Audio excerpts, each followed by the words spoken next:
जन्म साखी के 27th पार्ट में आप सभी का बहुत बहुत स्वागत है।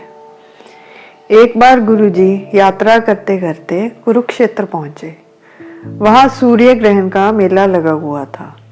गुरुजी अपना संदेश ज्यादा लोगों तक पहुंचाने के लिए अधिकतर वहां जाया करते थे जहां बहुत लोग इकट्ठे हों। सूर्य ग्रहण पर ऐसा माना जाता था कि ग्रहण का लोगों पर बुरा प्रभाव होता है। उस बुरे प्रभाव को मिटाने के लिए किसी पवित्र नदी या जलाशय में स्नान करना आवश्यक था। ग्रहण वाले दिन लोग व्रत रखते थे और खाना पकाने के लिए आग नहीं जलाते थे। कुरुक्षेत्र में ब्रह्म सरोवर नामक स्थान पर मेला था, तो गुरुजी उससे कुछ दूरी पर जंगल में जाकर विराजमान हुए। गुरुजी सोच रहे थे कि यहाँ के विद्वानों से कैसे चर्चा की जाए। भाई मर्दाना रबाब का मधुर संगीत बजाकर प्रभु के गुणगान गाने लगे। उनका कीर्तन सुनकर वहां एक रानी अपने पुत्र के साथ आई। उनके शत्रुओं ने उन्हें हरा दिया था और वह जंगलों में भटक रहे थे। वह हांसी के राजा अमृत राय की पत्नी थी और उनका पुत्र जगत राय था। जगत राय ने एक हिरण का शिकार किया था। उसने वह हिरण गुरुजी को भेंट स्वरूप प्रस्तुत किया और रानी ने गुरुजी से विनती की कि हम आपकी शरण में आए हैं। हमारे शत्रुओं ने हमें राज्य से निकाल दिया है। अब आप कुछ वचन करो जिससे हमारा राज्य हमें प्राप्त हो जाए। गुरुजी ने कहा, आप विशाल ब्रह्मभोज का आयोजन करो, इससे आपको आपका राज्य मिल जाएगा। रानी दोनों हाथ जोड़कर बोली, हमारे पास भोजन करवाने के लिए कुछ भी नहीं। जो धन था वह सारा युद्ध में खर्च हो गया। अब तो हम रंक के समान हैं और आपकी शरण में आए हैं। गुरुजी को विद्वानों को चर्चा पर बुलाने का उपाय मिल गया था। गुरुजी ने भाई बाला से कहा, आप एक मटका लेकर आओ और उसमें यह हिरण का मांस साफ करके पकाओ। भाई बाला ने आग जलाई और हिरण को मटके में डालकर पकाने के लिए रख दिया। जब आग जली तो धुआं आकाश में उड़ा और मांस पकने की गंध चारों तरफ फैल गई। गुरुजी मेले के पास में ही ठहरे थे, तो यह गंध वहां के विद्वानों तक भी पहुंच गई। वह सोचने लगे, आज तो ग्रहण है, यह कौन अज्ञानी है जो आज के दिन मांस पका रहा है। वह सभी इकट्ठे होकर और लाठी शस्त्र आदि लेकर वहां पहुंच गए और कहा, मारो इसे, यह कौन अधर्मी है जिसने यह कर्म किया है। आज के दिन तो पवित्र स्नान और दान पुण्य करने का काल है। यह सुनकर गुरुजी बोले, मुझे बहुत भूख लगी थी, इसलिए भोजन पकाने के लिए यह सब किया। वह बोले, क्या तुम्हें तनिक भी भय नहीं? तुमने क्या पकाया है? तो उनमें से एक ने मटके में देखकर कहा, इसमें तो मांस पक रहा है। सभी कहने लगे, मारो इसे, ताकि ऐसा कुकर्म कोई फिर ना करे। इसने आज के दिन धर्म की रीत बिगाड़ी है। ऐसे को मारना कोई पाप नहीं। गुरुजी बोले, ग्रहण के दिन अगर पशु को मारना उचित नहीं, तो क्या किसी मनुष्य को मारना उचित है? अगर बल से मार देने में ही प्रेम है तो वैसा ही करो, जैसा आपका मन करे। यहाँ आपको रोकने वाला कोई नहीं। अन्यथा हमारे साथ धर्म अधर्म की रीति रिवाजों पर चर्चा करो। तो वहां पर सभी विद्वान इकट्ठे हो गए। उन्होंने अपने में से एक विद्वान को चर्चा के लिए चुना, जो कि दिग्विजय था, यानी उसे बहुत ज्ञान था और सभी वेद शास्त्र की चर्चाओं में वह विजयी रहा था। उसने भविष्य पुराण पढ़ा हुआ था। ऋषि वेद व्यास द्वारा रचित इस ग्रंथ के 33वें अध्याय में गुरु नानक के आने की भविष्यवाणी है। कलयुग वेदी बंसेज नानक। इसी प्रकार स्कंद पुराण के 28वें अध्याय में भी गुरु नानक देव जी के बारे में भविष्यवाणी है। वहां से पढ़कर उसने अपना नाम नानक चंद रख लिया था। इस विद्वान के अनुसार केवल शाकाहारी खाना खाने से और वेद पुराण पढ़ने से ही मोक्ष की प्राप्ति हो जाती है, ऐसा उसका विश्वास था।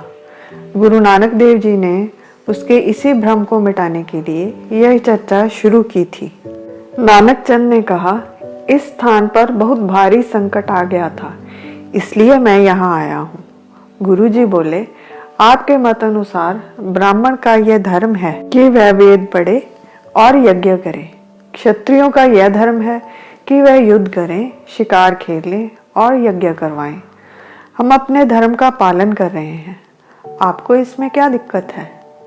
यह सुन सभी विद्वान बोले, क्षत्रिय हमेशा अपने पास शस्त्र रखते हैं, आपका वेश तो फकीरी का है, बिना शस्त्रों के आप क्षत्रिय कैसे हो सकते हैं? गुरुजी ने उत्तर दिया, हमारे पास भी शस्त्र हैं। उस प्रभु का नाम तीखी तलवार है, सत्संग हमारा धनुष है, सभी के प्रति दया हमारा बाण है, जिससे मृग रूपी मन को हमने तत्काल ही मार गिराया है।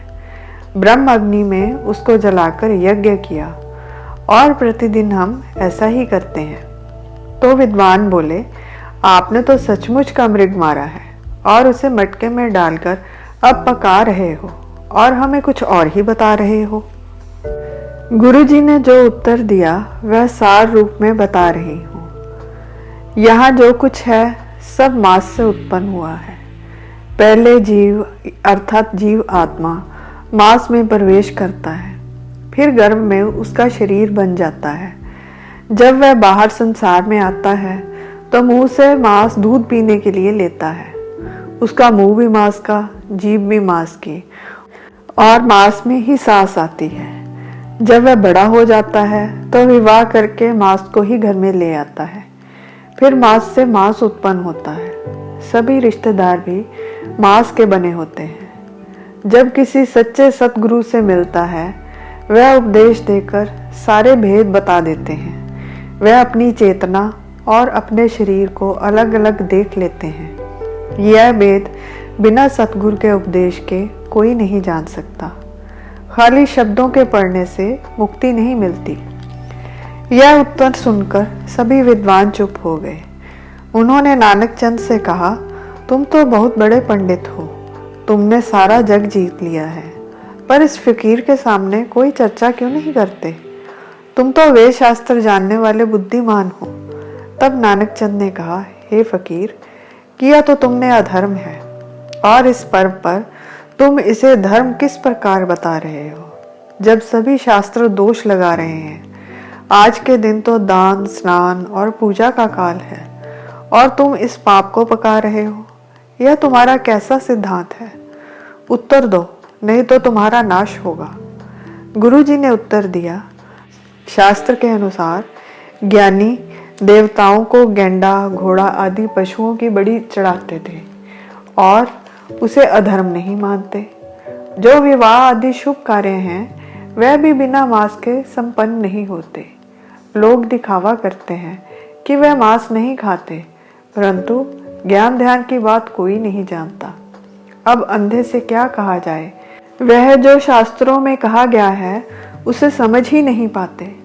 तुम खुद भी उस आत्म तत्व को नहीं जानते और लोगों को बता रहे हो, और सूझवान विद्वान भी कहलाते हो। तुम जान ही नहीं सकते मांस कहाँ से पैदा हुआ। अन्न, गन्ना और कपास सभी पानी से उपजते हैं। सारा संसार पानी से उपजता है। जो अज्ञानी हैं वह वर्ण आश्रम के चक्रव्यूह में फंसे हैं। मन में तो कई रस खाने की इच्छा है, क्योंकि भोगना इंद्रियों का धर्म है। सभी इंद्रियां, आँख, नाक, कान, जीवा और त्वचा सभी अपना अपना रस भोगना चाहती हैं, परंतु दिखावे के लिए अन्न का त्याग करते हैं और फिर वैष्णव होने का अभिमान भी करते हैं। उनका कभी इस जन्म मरण के चक्कर से छुटकारा नहीं होता। केवल जो जल से उत्पन्न सभी रसों का त्याग करता है, अर्थात जिसे किसी प्रकार की चीज देखने की, सुनने की, सूंघने की, स्वाद लेने की और स्पर्श करने की इच्छा नहीं होती, वही सच्चा सन्यासी है। केवल मांस खाना छोड़ने से ज्ञान की उत्पत्ति नहीं होती। इच्छा रहित जीवन जीना ही सच्चा सन्यास है, और सच्चे गुरु की कृपा से ही अपनी चेतना को इस शरीर से या मांस के बने इस पुतले से अलग देखा जा सकता है। यह सुनकर नानक चंद ने हाथ जोड़कर पूछा, आपका क्या नाम है? गुरुजी ने कहा, हमारा नाम नानक है और उस निरंकार के सेवक हैं। यह सुनकर नानक चंद ने अपने साथियों से कहा कि भविष्यत पुराण में भी लिखा है कि श्री नानक अवतार धारण करेंगे। यहीं से मैंने अपना नाम नानक रखा था। विद्या के बल पर सब जग जीता। अब मुझे यह आभास हो गया है कि मैं वो नानक नहीं हूँ जो जगत का उद्धार करने के लिए आए हैं। जिनके वचनों के तुल्य कोई नहीं, उनके सामने कौन बोल सकता है। जो इनका उपदेश सुनते हैं उनके जगत के सारे कलेश मिट जाते हैं। आज से मैं अपने नाम से क अक्षर हटा देता हूँ। अब सभी मुझे नानक नहीं नानू कहेंगे। नानक नाम तो इन्हीं को शोभा देता है। गुरु जी ने उपदेश दिया, प्रभु के नाम का सदा जाप करो और बांट कर खाओ। यह सुनकर सभी ने प्रेम में भीगकर गुरु जी से अपनी भूल माफ करने के लिए कहा और कहा, क्षमा करें, हम नहीं जानते थे कि आप इतने बड़े संत हैं। परंतु जो बड़े आचार्य महापुरुष हुए हैं वह अपनी रीत कभी नहीं भूलते। पर्व के दिन मांस खाना किसी पुराण में नहीं कहा। अगर हमने कुछ गलत कह दिया हो तो हमें क्षमा करें। गुरु जी ने कहा, हमने तो हांडी में खीर पकाई है। मटके में अब मांस की जगह खीर बन गई थी। इतने में सूर्य ग्रहण खत्म हो गया। गुरु जी ने सभी को वहीं भोजन करने को कहा और वह खीर उन्होंने सभी में बांट कर खिलाई। आज यहाँ पर गुरुद्वारा सिद्धवटी साहिब सुशोभित है। फिर रानी अपने पुत्र के साथ फिर से हाथ जोड़कर आगे आई तो गुरुजी ने उसे अपने देश जाकर फिर से लड़ाई करने को कहा और कहा, अब शत्रु तुम्हारे आगे नहीं टिक सकेंगे। अपना राज्य वापस लो और प्रभु के नाम का जाप करो। गुरुजी के वचनों के अनुसार जगत राय ने फिर से जाकर युद्ध किया और अपना राज्य वापस ले लिया। गुरुजी भी वहां से प्रस्थान कर गए। आज के लिए बस इतना ही। फिर मिलेंगे अगली वीडियो में। तब तक के लिए विदा। अनजाने में हुई किसी भी भूल के लिए क्षमा और मेरी इस वीडियो को देखने के लिए आप सभी का बहुत बहुत धन्यवाद।